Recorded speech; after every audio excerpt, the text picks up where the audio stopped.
الجميلة لطيفة عندها أغنية حلوة جدا من كلمات الشاعر منصور الشادي، فيها سطر حلو جدا كده، سطر ملخص لعلاقات إنسانية كتير قوي. أغنية واضح اللي بتقول فيها الحقيقة ساعات بتجرح بس أريح، وانت لو ريحت قلبي تستريح. تبان كده من بره ان هو طلب صعب، بس هو جوه بصراحة ينطبق عليه كده المثل اللي بيقول وجع ساعة ولا وجع كل ساعة. لأن الصراحة صعبة. ليه بقى الصراحة صعبة؟ الصراحة صعبة عشان معدل الريسك فيها عالي. ما هو احنا لما بنكون بنتعرف جديد طبيعي نفضل نقول الحاجات الحلوه، طبيعي نفضل نتكلم عن كل الحاجات المشتركه.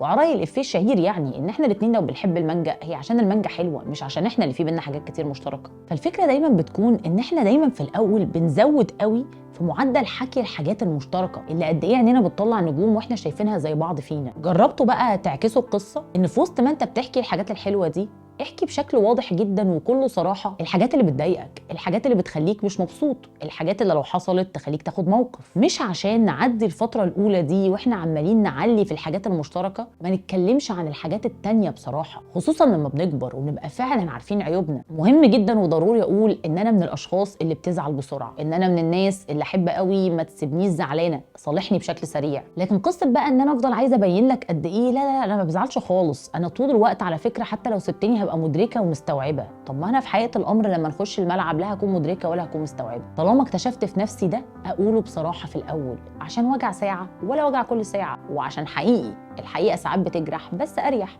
وانت لو ريحت قلبي فعلا هتستريح. راحة القلوب مش في ان احنا نضحك على نفسنا في شهر العسل اللي بيكون في الاول. راحة القلوب انها ما تطولش في حاجات لمدة طويلة جدا وهي جواها كده في الأوضة الضلمة عارفة انها مش رايحة في حتة، بس بنضحك على نفسنا عشان الحبة الحلوين اللي في الاول بيخلونا مبسوطين. فنحاول كده نريح قلوب بعض على المدى الطويل ونقول الصراحة من الاول ايا كانت نتيجتها. واي حاجه بتخلص في الاول بتكون اسهل بكتير. ومين عالم يجوز ما تخلص، يعني يجوز الحاجات اللي نقولها دي نلاقي برضو حاجات مشتركه كتير ونعرف نتعامل فيها. اتمنى جدا الكلام ده دلوقتي يكون نور لحد لمبه، او لو حسيت ان هو هينفع حد تاني يا ريت جدا يعمل له منشن في الكومنتات.